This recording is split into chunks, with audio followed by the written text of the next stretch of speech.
사랑하는 성도 여러분, 또 이 방송을 시청하는 모든 성도 여러분, 주님의 은혜 가운데 지난 밤도 평안하셨습니까? 오늘 우리가 함께 나눌 말씀은 마태복음 5장 13절로부터 20절 말씀까지입니다.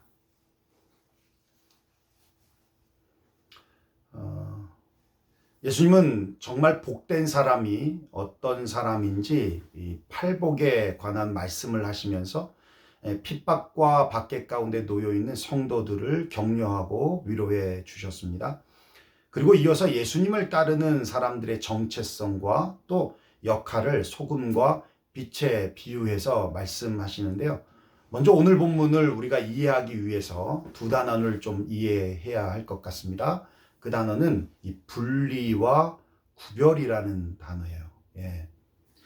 분리, separation이라는 단어와 구별, distinction이라는 단어이죠.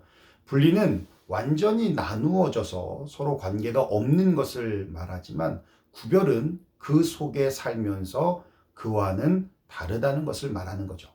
그러니까 분리하면 분리수거 생각이 나시죠? 플라스틱과 유리와 종이와 음식물 찌꺼기, 쓰레기이지만 다르다는 거예요. 그래서 다른 통에 넣잖아요. 구별은 바닷물 속에 사는 물고기로 예를 들을 수 있을 거예요. 물고기는 바다를 떠나서는 살 수 없어요. 그러나 바닷속의 염분의 농도가 높음에도 불구하고 물고기는 절대 바닷물에 절여지지 않죠. 그죠? 바닷물에 살지만 바닷물 안에서 구별되어 사는 것이죠. 우리 또한 세상과 분리되어 사는 존재가 아니라 세상 속에 살면서 그 속에서 영향력을 받지 않고 세상의 가치관이 우리의 삶에 들어오지 못하도록 하며 사는 사람들이죠. 그리고 구별이라고 하는 것을 성경에서는 거룩이라고 하고 또 우리의 삶이 이 세상 속에서의 삶이 분리의 삶이 아니라 이렇게 구별된 삶, 거룩하게 되어지는 거룩한 삶이 우리가 이 세상 속에서 살아갈 삶이라고 성경이 말씀하고 있는 것입니다.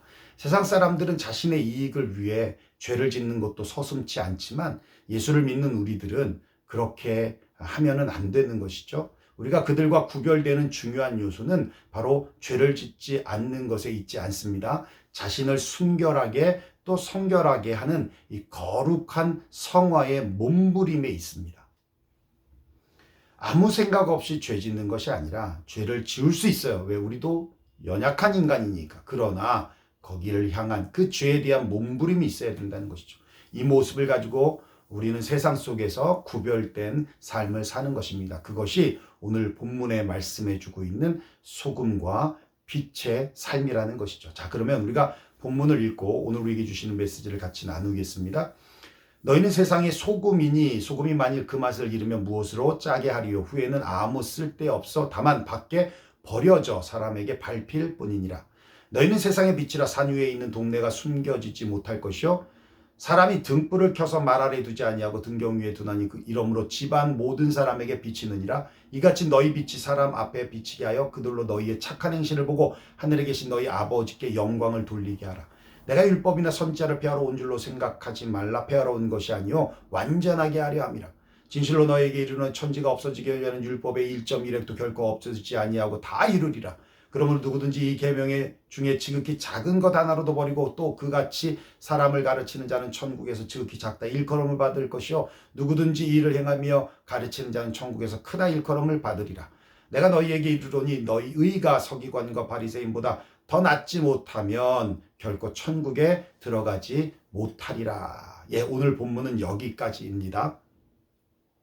소금이 가지는 기능을 우리 5가지로 정리할 수 있어요. 첫째는 맛을 내는 것이죠. 즉 화목해 하는 것입니다. 그래서 마태복음 9장과 골로새 4장에도 말씀하고 있지만 소금은 좋은 것이로되 만일 소금이 그 맛을 잃으면 무엇으로 이를 짜게 하리요. 너희 속에 소금을 두고 서로 화목하라 하시니라 말씀하고 있어요. 그렇죠? 소금을 통해서 화목해 한다. 그 의미라는 것이죠. 둘째는 부패를 막는 방부제와 같은 역할을 한다는 겁니다. 우리가 누룩과 같이 부패를 방조하는 자들이 아니라 방부하는 방부제의 역할을 한다라는 거예요.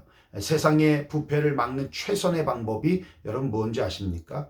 물론 우리가 정직하고 순결하고 성결하게 사는 삶을 통해서 우리의 처한 작은 환경에서부터 죄와 악과 거짓으로부터 막는 역할을 하는 것도 우리가 부패를 막는 일이기도 하겠지만, 그보다 더 중요한 것이 뭐냐면 바로 복음을 전하는 거예요. 나와 같은 사람을 만드는 것입니다. 주님을 아는 자를 만드는 거예요. 내가 변한 것은 복음 때문인 겁니다. 복음이 들어가면 방부제가 되는 거예요. 주님께로 인도하여 방부제를 만드는 것입니다. 세 번째 기능이 뭐냐면 소금의 기능 중에 숨죽이는 기능이 있어요. 마태복음 9장 45절 50절에 보면 만일 너희 눈이 너를 범죄하게 하거든 뺏어버리라. 한눈으로 하나님의 나라에 들어가는 것이 두 눈을 가지고 지옥에 던져지는 것보다 나으니라. 거기에는 구더기도 죽지 않고 불도 꺼지지 아니하느니라. 사람마다 불로써 소금 치듯 함을 받으리라 그랬어요. 배추를 우리가 죽인다라고 그러잖아요. 어떻게 죽여요? 소금에 절이면 죽습니다. 부피가 컸던 것이 쪼그라든다라는 것이죠. 죽인다는 것은 수분을 뺀다는 의미입니다. 왜요? 양념이 배도록. 자기의 자랑, 교만, 정욕, 욕심, 분노, 혈기, 소금 쳐서 죽여야 하는 것들입니다. 그래야 은혜란 양념이 배어 들어갈 수 있습니다. 예수 믿지 않는 사람들이 왜 안 믿습니까? 교만 때문이죠. 정욕 때문이죠. 욕심 때문이죠. 이런 것 때문이에요. 자기 자랑, 그거 죽이려면 어떻게 해야 된다는 거예요? 소금을 쳐야 한다는 거예요. 그렇지 않으면 불로 소금 치듯 한다는 겁니다. 무슨 말씀이에요? 무서운 말씀입니다. 죽어서도 지옥에서 불로 소금 쳐서라도 그 교만, 의, 자랑, 정욕, 욕심 뺀다는 얘기예요. 이 땅에서 빼지 못하면 지옥 가서 빼지는 겁니다. 그 역할이 소금의 역할이죠. 네 번째, 갈증을 유발시키는 역할을 합니다. 여러분 잘 아시죠? 영적인 갈증을 유발시키고 영적인 갈급함을 갖도록 하는 역할이 바로 소금의 역할이라는 거예요. 우리가 해야 될 역할이라는 것이죠. 가장 중요한 기능이 다섯 번째예요. 소금은 절대 변하지 않는다. 그래서 민수기 18장에도 보면 말씀하고 있죠. 이스라엘 자손이 여호와께 거제로 드린 모든 성물은 내가 영구한 몫의 음식으로 너와 내 자녀에게 주노니 이는 여호와 앞에 너와 내 후손에게 영원한 소금 언약이니라. 어떤 상황에서도 소금은 변하지 않습니다. 변질되지 않습니다. 소금은 따로 떼어 놓으면 아무 역할을 못합니다. 소금이 음식에 들어가야만 맛이 나는 거고요. 부패를 막는 것이고요. 소금이 사람의 몸에 들어가야 갈증을 유발시키는 것이지 소금 그 자체가 혼자 할 수 있는 것은 없습니다. 접촉해야 합니다. 만나야 합니다. 그리고 세상 속에서 녹아져야 합니다. 그게 바로 소금의 역할이라는 것이죠. 우리가 소금이라면 우린 세상으로 들어가야 하는 것입니다. 그래서 이 소금의 다섯 가지 기능을 하며 살아가는 것이죠. 그렇다면 빛은 무엇입니까? 빛의 정체가 무엇인지 먼저 우리는 알아야 하는데요. 출애굽기 34장 29절로부터 35절의 말씀을 보면 시내산에서 돌판을 가지고 내려오는 모세의 얼굴에 광채가 났다라고 그랬어요. 광채가 났다. 이 자체 발광이 아닙니다. 하나님을 대면하고 왔을 때 하나님으로부터 하나님의 영광의 빛이 이 모세에게 흘러 들어온 그 빛을 말하는 거예요. 또 다른 사건이 있죠. 예수님이 변화산에서 변화된 사건. 그래서 마태복음 17장 2절에 보면 그들 앞에서 변형되사 그 얼굴에 해같이 빛나며 옷이 빛과 같이 휘어졌더라 그랬어요. 또 기도하실 때의 용모가 변화되고 그 옷이 휘어져 광채가 나더라. 공통점은 주님과 기도할 때, 교제할 때, 주님과 교통할 때. 예수님께서 우리가 빛이다라고 선언하고 선포하신 것은 이제 그리스도 안에서 죄의 담이 허물어짐으로 하나님과 교제와 교통할 수 있는 상태가 됐다라는 것을 의미하는 것입니다. 그러므로 빛을 비춘다라는 것은 자체 발광이 아니라 하나님의 빛을 받아서 그 빛을 보여야 한다는 것을 의미하고 있어요. 빛이 보인다라는 것은 하나님의 영광이 나타난다, 하나님이 보인다라는 것입니다. 예수님께서는 자신을 세상의 빛이라고 여러 차례 걸쳐서 말씀하여 주셨어요. 내가 세상에 있는 동안에는 세상의 빛이로다. 예수께서 또 말씀하여 이르시되 나는 세상의 빛이 나를 따르는 자는 어둠에 다니지 아니하고 생명의 빛을 얻으리라. 나는 빛으로 세상에 왔나니 무릇 나를 믿는 자로 어둠에 거하지 않게 하려 함이로다. 빛 대신 예수님과 교제함으로 그분의 빛이 우리에게 흘러오고 그 빛을 받아 빛을 보이는 것입니다. 그 빛으로 무엇을 보이는 것입니까? 예수님께서 말씀하십니다. 내가 길이요 진리요 생명이 나로 말미암지 않고는 아버지께로 올 자가 없느니라고 말씀하고 있어요. 하나님께로 나아가는 그 길을 밝혀주는 빛, 진리를 밝혀 보여주는 빛, 부활과 생명을 밝히는 빛을 비추라는 겁니다. 교회가 이 빛을 잃으면 어떻게 되는지 아십니까? 교회는 종교 단체가 되어지는 거예요. 오늘 목사님들과 같이 식사하면서 한 교회가 교회를 이사해야 돼가지고 또 다른 교회를 미국 교회를 찾고 있는 중에 괜찮은 교회를 찾았어요. 그리고 빌려줄 수 있냐 했더니 빌려줄 수 있다고 하더라고요. 근데 1시 예배를 드리고 4시 예배가 또 있답니다. 어디서 드리냐면 힌두교에서 드린다는 거예요. 힌두교에서. 일반 교회예요. 일반 미국 교회인데 힌두교가 와서 예배를 드린답니다. 북치면서 막 우상들을 다 갖다 놓고 그리고 얼굴에 막 칠을 하고 그렇게 소위 우리 말로 하면 예배겠죠. 그렇게 한다는 거예요. 누가 빌려줬다고요? 교회가 빌려줬답니다. 렌트비 받는 거죠. 결국 이 교회도 렌트비가 비싸서 주일날 쓰면 얼마, 금요일날 쓴다니까 또 얼마 이러면서 교회는 영리단체가 아닙니다. 비영리단체예요. 돈 받고 건물 빌려주면서 렌트하는 곳이 아니라는 것이죠.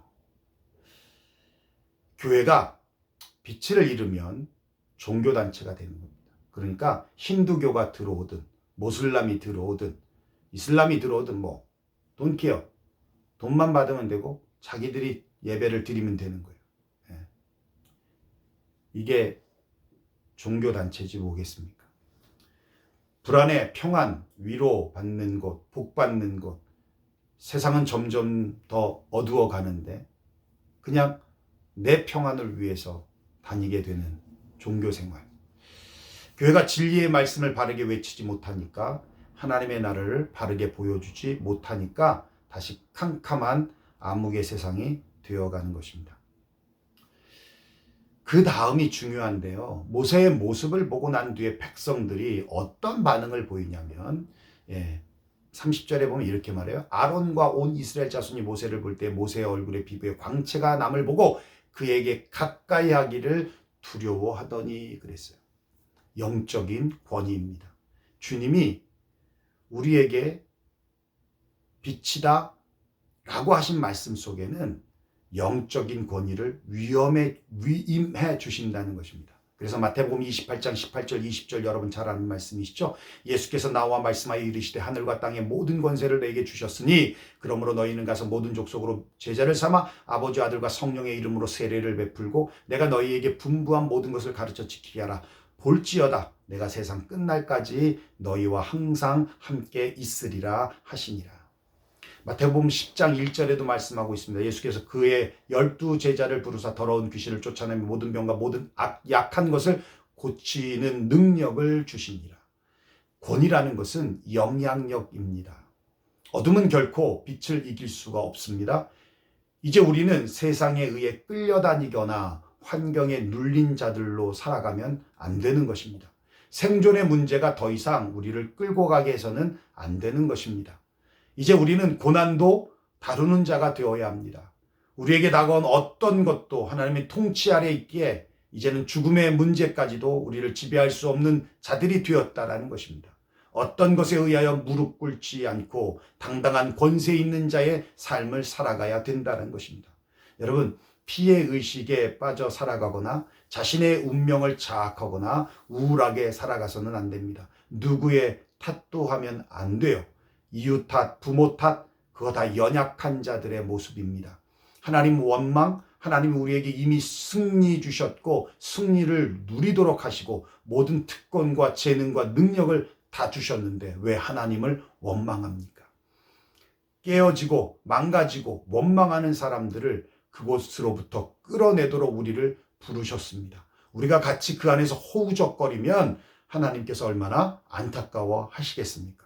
그리스도 안에서 회복된 우리들은 세상에 대해 적극적인 태도를 가져야 합니다. 세상의 빌부터 적당히 눈치 보며 살아가야 되는 사람들이 아니라는 것입니다. 우리를 통하여서 이 세상이 바뀌고 변화되고 세워지는 일에 주님은 우리를 부르신 것입니다. 그래서 우리가 오래 피고 나는 에브리데이 크리스찬입니다라는 이 고백이 참 이 시대에 얼마나 중요한 고백인지 매번 말씀을 묵상하고 또 말씀을 전하고 생각할 때마다 매번 느끼게 됩니다. 예. 그렇습니다. 오늘도 빛과 소금의 사명을 다하시는 에브리데이 크리스찬들이 되시기를 주님의 이름으로 축원합니다.